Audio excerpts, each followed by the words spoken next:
ಪಹಲ್ಗಾಂವ್ನಲ್ಲಿ ನಡೆದಂತಹ ದಾಳಿಯ ಸಂದರ್ಭ ಬಳಿಕ ಅಲ್ಲಿರುವಂತಹ ಜನರ ನೆರವಿಗೆ ಬಂದಿರುವಂತದ್ದು ಸಂಸದ ತೇಜಸ್ವಿ ಸೂರ್ಯ ಅವರು.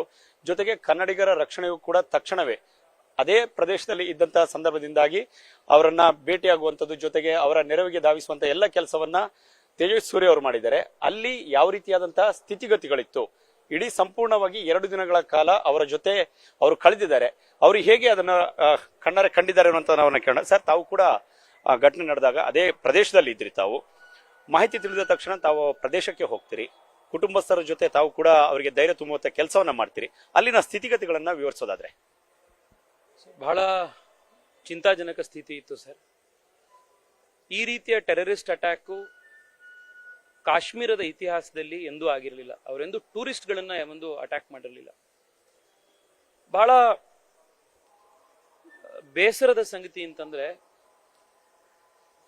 ಹುಡುಕಿ ಜನನ ಕೊಂದಿದ್ದಾರೆ.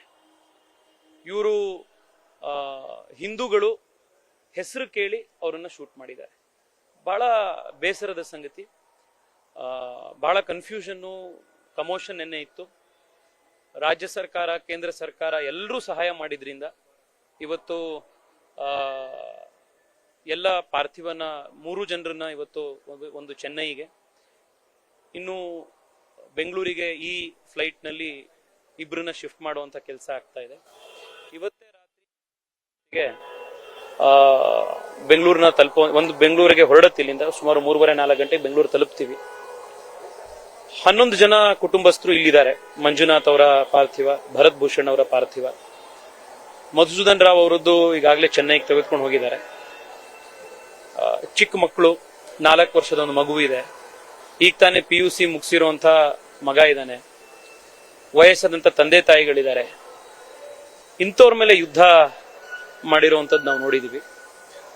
ಅವರು ಪಲ್ಲವಿ ಅವರು ಹೇಳ್ತಾ ಇದ್ರು, ಎದುರುಗಡೆ ಬಂದು ಎಲ್ರೂ ಪಾಯಿಂಟ್ ಬ್ಲಾಂಕ್ ಅಲ್ಲಿ ಹೊಡೆದಿದ್ದು ಅಂತ. ಹೆಸರು ಕೇಳಿ ಹಿಂದೂನ ಅಲ್ವಾ ಅಂತ ವೆರಿಫೈ ಮಾಡಿ ಅದಾದ್ಮೇಲೆ ಶೂಟ್ ಮಾಡಿದ್ರು ಅಂತ. ಅವರ ಜಾಕೆಟ್ ಮೇಲೆ ಕಲೆ ಮಾರ್ಕ್ಗಳಿತ್ತು, ಅವರ ವ್ಯಾನಿಟಿ ಬ್ಯಾಗ್ ಅಲ್ಲಿ ಕಲೆ ಮಾರ್ಕ್ಗಳಿತ್ತು. ಅದನ್ನು ತೋರಿಸಿ ದುಃಖದಿಂದ ಹೇಳಿದ್ರು, ಇದೆಲ್ಲ ರಕ್ತದ ಕಲೆಗಳಿದೆ, ಇದನ್ನ ನಾನು ತೊಳೆಯೋದಿಲ್ಲ, ಇದನ್ನ ಹಾಕೋದಿಲ್ಲ, ಹೀಗೆ ಇಟ್ಟಿರ್ತೀನಿ ನೆನಪಿಗೋಸ್ಕರ ಅಂತ. ಅವರ ತಂದೆದು ಅವರ ಕುಟುಂಬದ ಮೊದಲನೇ ಫ್ಲೈಟ್ ಪ್ರಯಾಣ ಅಂತಿದ್ದು. ಮಗ ಕಣ್ಣೀರಿಡ್ತಾ ಅದೇ ಅಂದ, ಇದು ಮೊದಲನೇದು ಮತ್ತೆ ಕಡೆ ಪ್ರಯಾಣ ಇವತ್ತೇ ಆಯಿತು ಅಂತ. ಭರತ್ ಭೂಷಣ್ರ ಮಗು 3.5-4 ವರ್ಷ. ಅದಕ್ಕೆ ಸಾವು ಏನು ಅನ್ನೋದು ಕಲ್ಪನೆ ಗೊತ್ತಾಗ್ದಲ್ಲಿರುವಂತ ವಯಸ್ಸು. ತಂದೆ ಪಾರ್ಥಿವ ತರ್ತಾ ಇರುವಂತ ಅದೇ ಪ್ಲೇನ್ ನಲ್ಲಿ ಮಗು ಕಿಟಕಿಯಿಂದ ಹೊರಗಡೆ ನೋಡ್ತಾ ಅಮ್ಮಂಗೆ ಏರೋಪ್ಲೇನ್ ನೋಡು ಅಂತ ತೋರಿಸ್ತಾ ಇರುವಂತದ್ದು. ದಾರಿಲಿ ಗಲಾಟೆ ಮಾಡ್ತಾ ಇತ್ತು ಅಂತ ಮಗು ಕೈಗೆ ಅಮ್ಮ ಮೊಬೈಲ್ ಫೋನ್ ಕೊಟ್ಟು ಗೇಮ್ಸ್ ಆಡ್ಕೊಂಡು ಕೂತಿತ್ತು. ಇಂಥವ್ರ ಮೇಲೆ ಯುದ್ಧ ಮಾಡುವಂತ ಹೇಡಿಗಳಿಗೆ ಎಂತ ಶಿಕ್ಷೆ ಕೊಡಬೇಕು, ಇದನ್ನ ಏನಂತೀರಿ ಹೇಳಿ? ತಾವು ಆ ಪಾರ್ಥಿವ ಶರೀರದ ಜೊತೆ ತಾವು ಬಂದ್ರಿ, ತಾವು ಹೇಳ್ತಾ ಇದ್ರಿ ಆ ಮಗುವಿಗೆ ಯಾವುದೇ ಅರಿವಿನ ಪಾರವೇ ಇಲ್ಲ. ಮಗು ಅಳ್ತಿದ್ದಾಗ ಕಿಟಕಿಯನ್ನು ತೋರಿಸುವಂತದ್ದು, ಮೊಬೈಲ್ ಕೊಡುವಂತದ್ದು. ತಾಯಿ ಆ ದುಃಖವನ್ನು ಹೇಗೆ ಸಹಿಸಬೇಕು? ಒಂದು ಕಡೆ ತನ್ನ ಗಂಡನ ಪಾರ್ಥಿವ ಶರೀರದ ಜೊತೆ ಪ್ರಯಾಣ ಬೆಳೆಸ್ತಿರುವಂತದ್ದು, ಮತ್ತೊಂದು ಕಡೆಗೆ ಮಗುವನ್ನ ಜೊತೆಯಲ್ಲಿ ಸಂತೈಸುವಂತದ್ದು. ಬಹಳ ಸರ್, ಬಹಳ ಬೇಜಾರು ಸರ್. ಭಗವಂತ ಅವ್ರಿಗೆ ಶಕ್ತಿ ನೀಡ್ಲಿ ಈ ಒಂದು ದುಃಖವನ್ನ ನಿಭಾಯಿಸೋದಿಕ್ಕೆ. ಸಮಾಜವಾಗಿ ನಾವೆಲ್ಲರೂ ಅವ್ರ ಜೊತೆಗೆ ನಿಲ್ಬೇಕಾಗಿದೆ, ಅದು ನಮ್ಮ ಕರ್ತವ್ಯ. ಇದು ಬಿಟ್ರೆ ನೀವೇನ್ ಸಾಂತ್ವನ ಹೇಳ್ತೀರಿ, ಅವ್ರಿಗೇನ್ ದುಃಖ ಹೇಳ್ತೀರಿ? ನಾವು ಜೊತೆಗಿದೀವಿ ಅಂತ ಹೇಳ್ಬೋದು, ಸತ್ತೋಗಿರೋನ್ ಕರ್ಕೊಂಡ್ ಬರಕಾಗತ್ತಾ? ಯಾವ ನಿಮಿತ್ತ ಕಾಶ್ಮೀರಕ್ಕೆ ಪ್ರಯಾಣವನ್ನು ಬೆಳೆಸಿದ್ರಿ, ಜೊತೆಗೆ ತಕ್ಷಣಕ್ಕೆ ನೆರವಿಗೆ ಬರೋದಕ್ಕೆ ಹೇಗೆ ಸಾಧ್ಯ ಆಯ್ತು? ಸರ್, ನಮ್ಮ ಪಬ್ಲಿಕ್ ಅಕೌಂಟ್ಸ್ ಕಮಿಟಿ ಮೀಟಿಂಗು ಕಳೆದ 3 ದಿವಸದಿಂದ ನಡೀತಾ ಇತ್ತು. 2 ದಿವಸ ಗುಲ್ಮಾರ್ಗ್ ನಲ್ಲಿ, 2 ದಿವಸ ಶ್ರೀನಗರದಲ್ಲಿ ಮೀಟಿಂಗ್ ಇತ್ತು. 2 ದಿವಸ ಮೀಟಿಂಗ್ ಗುಲ್ಮಾರ್ಗದಲ್ಲಿ ಮುಗಿಸಿ ನಿನ್ನೆ ನಾನು ಶ್ರೀನಗರದಲ್ಲಿ ಇದ್ದೆ ಮೀಟಿಂಗ್ ನಲ್ಲಿ. ಮಧ್ಯಾಹ್ನ ಮೀಟಿಂಗ್ ನಡೀತಾ ಇತ್ತು. ಚೀಫ್ ಸೆಕ್ರೆಟರಿ ಅವರು ಎಲ್ಲ ಇದ್ರು, ನಮ್ಮ ಎದುರುಗಡೆ ವಿಷಯಗಳು ಚರ್ಚೆ ಆಗ್ತಾ ಇತ್ತು. ಸಡನ್ ಆಗಿ ಈ ರೀತಿ ಟೆರರ್ ಅಟ್ಯಾಕ್ ಆಯಿತು ಅಂತ ಮಾಹಿತಿ ಬಂದು ಅವರು ತಕ್ಷಣ ಮೀಟಿಂಗ್ ನಿಂದ ಹೊರಗಡೆ ಹೋಗ್ಬೇಕು ಅಂತ ಹೇಳಿ ರಿಕ್ವೆಸ್ಟ್ ಮಾಡಿ ಹೋದ್ರು. ಅವಾಗ ಗೊತ್ತಾಯ್ತು ಈ ತರದ್ದೇನೋ ಆಗಿದೆ ಅಂತ. ಕಾಶ್ಮೀರದಲ್ಲಿ ಇಳಿದಾಗಿಂದ ಏರ್ಪೋರ್ಟ್ ನಿಂದ 2 ದಿವಸ ಸಾಕಷ್ಟು ಜನ ಕನ್ನಡದವ್ರು ಸಿಗ್ತಾ ಇದ್ರು, ಸೆಲ್ಫಿ ತಗೊಳ್ಳೋದಿಕ್ಕೆ, ಫೋಟೋ ತಗೊಳ್ಳೋದಿಕ್ಕೆ, ಮಾತಾಡ್ಸೋದಿಕ್ಕೆ. ಅಟ್ಯಾಕ್ ನಲ್ಲಿ ನಮ್ಮವ್ರು ಯಾರಾದ್ರೂ ಇದಾರ, ಅವ್ರಿಗೇನು ಸಹಾಯ ಮಾಡಬೇಕು ಅಂತ ಹೇಳಿ ತಕ್ಷಣ ಅಲ್ಲಿನ DC ಮಾತನಾಡಿ ನಮ್ಮ ಲೆಫ್ಟಿನೆಂಟ್ ಗವರ್ನರ್ ಅವರ ಆಫೀಸ್ನಿಂದ ಸಂಪರ್ಕ ಮಾಡಿಸಿ, DIG ಸೌತ್ ಕಾಶ್ಮೀರ್ ಅವ್ರ ಜೊತೆಗೆ ಮಾತನಾಡಿ, ನಮ್ಮ CRPF ಕಮಾಂಡೆಂಟ್ ಅಲ್ಲಿ ಒಬ್ರಿದ್ದಾರೆ ನಮ್ಮ ಕನ್ನಡದವರು, ಅವ್ರ ಹತ್ರ ಮಾತನಾಡಿ,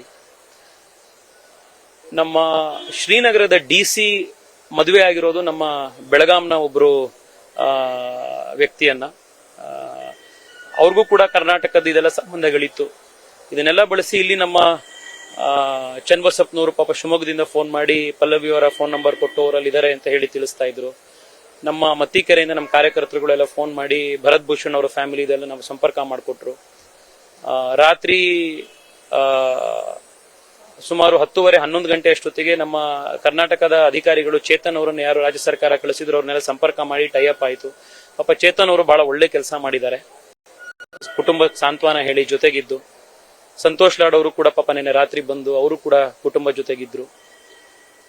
ರಾತ್ರಿ ಅವ್ರನ್ನೆಲ್ಲರೂ ವೆಹಿಕಲ್ಗಳನ್ನ ಅರೇಂಜ್ ಮಾಡಿಸಿ, ಅವರಿಗೆ ಪ್ರೋಟೋಕಾಲ್ ಮುಂದ್ಗಡೆ ಸೆಕ್ಯೂರಿಟಿ ಅರೇಂಜ್ ಮಾಡಿಸಿ ಅವರು ಶ್ರೀನಗರಕ್ಕೆ ಬರುವಂತ ಕೆಲಸ ಮಾಡಿಸಿದೆ. ಅದಾದ್ಮೇಲೆ ಬೆಳಗ್ಗೆ ಅಮಿತ್ ಶಾ ಅವ್ರು ಬರುವಂತ ಟೈಮ್ನಲ್ಲಿ ಎಲ್ಲ ಕುಟುಂಬಸ್ಥರನ್ನ ಮಾತನಾಡಿಸಿ ರೀತ್ ಲೇಯಿಂಗ್ ಸೆರೆಮನಿ ಇತ್ತು, ಅಲ್ಲೂ ಎಲ್ಲರೂ ಕೂಡ ಬಂದಿದ್ರು. ಅದಾದ್ಮೇಲೆ ಈ ಫ್ಲೈಟಿಗೆ ಎಲ್ರದ್ದು ಕರ್ಕೊಂಡು ಬರುವಂತದ್ದಾಯ್ತು. ಈಗ ರಾತ್ರಿ 1:15 ಇಲ್ಲಿಂದ ಹೊರಡ್ತಾ ಇದೀವಿ ಸರ್. ಸರ್, ಈಗ ತಾವು ಘಟನೆ ನಡೆದ ಬಳಿಕ ಇಡೀ ಆ ಒಂದು ಪ್ರದೇಶ ಜೊತೆಗೆ ಸನ್ನಿವೇಶಕ್ಕೆ ತಾವೊಬ್ರು ಸಾಕ್ಷಿಯಾದ್ರಿ. ಆ ಸ್ಥಿತಿಗತಿಗಳನ್ನ ಅಲ್ಲ, ಘಟನೆ ನಡೆದ ಬಳಿಕ ಆ ಒಂದು ಸ್ಥಳವನ್ನ ನೋಡುವಂತದ್ದು, ಅಲ್ಲಿರುವಂತ ಜನರ ಸ್ಥಿತಿಗತಿಗಳು, ಅದೆಲ್ಲವನ್ನು ನೋಡಿದ ತಕ್ಷಣ ತಾವೊಬ್ರು ಕಾಮನ್ ಮ್ಯಾನ್ ಆಗಿ ಏನು ಈಸ್ ಅ ಬೀಯಿಂಗ್ MP ಅನ್ನೋದನ್ನು ಹೊರತುಪಡಿಸಿದ್ರು ಸರ್. ಇಲ್ಲಿ MP ಕಾಮನ್ ಮ್ಯಾನು ಇದರಲ್ಲಿ ಯಾವುದು ಏನಿಲ್ಲ ಸರ್. ಇದೊಬ್ಬ ಮನುಷ್ಯನಿಗೆ ಸಹಜವಾಗಿ ಅನ್ಸುವಂತದ್ದು ಅಷ್ಟೇನೆ. ನೀವು ಯುದ್ಧ ಮಾಡಬೇಕು ಅಂತಿದ್ರೆ ನೀವು ಆರ್ಮಿ ಮೇಲೆ ಯುದ್ಧ ಮಾಡಬೇಕು, ನೀವು ಗಂಡಸರಾಗಿದ್ರೆ ತಾಕತ್ತಿದ್ರೆ. ಒಂದು ಇಂಟರಪ್ಟ್ ಮಾಡ್ತೇನೆ, ಪ್ರತಿ ಬಾರಿಯೂ ಕೂಡ ಉಗ್ರರು ಅಥವಾ ಭಯೋತ್ಪಾದಕರು ಟಾರ್ಗೆಟ್ ಮಾಡ್ತಾ ಇದ್ರು ಮಿಲಿಟೆಂಟ್ಸ್ ಗಳನ್ನ, ಸಿವಿಲಿಯನ್ಸ್ ಗಳನ್ನ ತೀರಾ ಕಡಿಮೆ ಮಾಡ್ತಾ ಇದ್ರು. ಆದ್ರೆ ಇದು ಬಾರಿ ಮಾಸ್ ಟಾರ್ಗೆಟ್ ಮಾಡಿ ಹೊಡೆದಿರುವಂತ ಇದು ಹಿಂದೆ ಎಂದೂ ಆಗಿರ್ಲಿಲ್ಲ ಸರ್. ಬಹಳ ಇದನ್ನ ನೀವು ಪದಗಳಲ್ಲಿ ಡಿಸ್ಕ್ರೈಬ್ ಮಾಡ್ಲಿಕ್ಕೆ ಆಗಲ್ಲ, ಅಷ್ಟು ಮನಸ್ಸಿಗೆ ಬೇಜಾರಾಗುವಂಥದ್ದು. ಇವರು ಪ್ರಾಣಿಗಳು, ಇವರಿಗೆ ನಾಗರಿಕರಿಗೆ ಹೇಳುವಂತ ಭಾಷೆಯಲ್ಲಿ ಪಾಠ ಹೇಳಿದ್ರೆ ಅರ್ಥ ಆಗಲ್ಲ. ಸರ್ಕಾರ ಇವರಿಗೆ ಅವ್ರಿಗೆ ಅರ್ಥ ಆಗುವಂತ ಭಾಷೆಯಲ್ಲಿ ಉತ್ತರ ಕೊಡುತ್ತೆ. ಧರ್ಮದ ಮೇಲೆ ಅವರು ಯುದ್ಧವನ್ನ ಸಾರಿ ಹೋಗಿದ್ದಾರೆ. ಈಗ ಸರ್ ಬಹಳ ಸ್ಪಷ್ಟ ಸರ್, ಯಾರ್ಯಾರು ಧರ್ಮಕ್ಕೂ ಭಯೋತ್ಪಾದನೆಗೂ ಸಂಬಂಧ ಇಲ್ಲ ಅಂತಂದಿದ್ರು ಅವರೆಲ್ಲರೂ ಕೂಡ ಇವತ್ತು ತಲೆ ಬಗ್ಗಿಸ್ಬೇಕು. ಅವ್ರಿಗೆ ಅಟ್ಯಾಕ್ ಮಾಡಿರೋದೇನೆ ಅವ್ರ ಹಿಂದೂಗಳು ಅನ್ನೋ ಕಾರಣಕ್ಕೆ. ಈಗ ದೆಹಲಿಗೆ ಬಂದಿದ್ದೀರಿ, ಪಾರ್ಥಿವ ಶರೀರಗಳೆಲ್ಲ ಬಂದಿದೆ, ಅವರ ಕುಟುಂಬಸ್ಥರ ಜೊತೆ ತಾವು ಮತ್ತೆ ವಾಪಸ್ ಅದೇ ವಿಮಾನದಲ್ಲಿ ಪ್ರಯಾಣವನ್ನು ಬೆಳೆಸ್ತಾರೆ. ಇಲ್ಲಿ ಕರ್ನಾಟಕ ಬಂದ ಸಿಬ್ಬಂದಿಗಳು, ಅಧಿಕಾರಿಗಳು ಎಲ್ಲರೂ ಕೂಡ ಸಹಕಾರವನ್ನು ಕೊಡ್ತಾರೆ. ಹೌದು ಸರ್, ಎಲ್ಲರೂ ಇದಾರೆ. ಇವತ್ತು ಊಟದ ವ್ಯವಸ್ಥೆ ಕೂಡ ಆಗಿದೆ. GMR ಏರ್ಪೋರ್ಟ್ನವರು ಕೂಡ ಬಹಳ ಸಹಾಯ ಮಾಡಿದ್ದಾರೆ. ಕರ್ನಾಟಕ ಸರ್ಕಾರದ ಕಡೆಯಿಂದ ಎಲ್ಲ ವ್ಯವಸ್ಥೆಗಳು ಇವರು ಕೂಡ ಮಾಡಿದ್ದಾರೆ. ಗೃಹ ಸಚಿವಾಲಯದಿಂದ ನೀವು ನೋಡಿದ್ರಿ ಎಷ್ಟು ಜನ CISF ಮತ್ತೆ CRPF ಎಲ್ಲರೂ ಇದ್ರು. IB ಹೆಡ್ ಇದ್ರು, ಇಲ್ಲಿನ ಡೆಲ್ಲಿ ಇದ್ರದ್ದೆಲ್ಲ ನೋಡುವಂತವ್ರು ಎಲ್ಲರೂ ಕೂಡ ಜೊತೆಗೆ ನಿಂತಿದ್ದಾರೆ. ಸಮಾಜವಾಗಿ ನಾವಿವತ್ತು ಜಾಗೃತಿಗೊಳ್ಳಬೇಕಾಗಿದೆ. ಅವ್ರು ಬಹಳ ಸ್ಪಷ್ಟವಾದಂತ ಸಂದೇಶ ಕೊಟ್ಟಿದ್ದಾರೆ, ನೀವ್ಯಾರು ಅನ್ನೋದ್ರ ಮೇಲೆ ನಾವು ಹೊಡಿತೀವಿ ಅಂತ. ಆ ಸಂದೇಶ ನಾವು ಅರ್ಥ ಮಾಡ್ಕೊಳ್ಳಿಲ್ಲ ಅಂತಂದ್ರೆ ನಮ್ಮಂತ ದಡ್ರು ಮತ್ತೊಬ್ರಿಲ್ಲ, ಭಗವಂತನೇ ಕೆಳಗಿಳಿದು ಬಂದ್ರು ನಮ್ಮನ್ನು ಉದ್ಧಾರ ಮಾಡಕ್ಕಾಗಲ್ಲ. Thank you.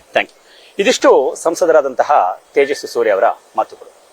ನವದೆಹಲಿಯಿಂದ Santosh Salli, Power TV.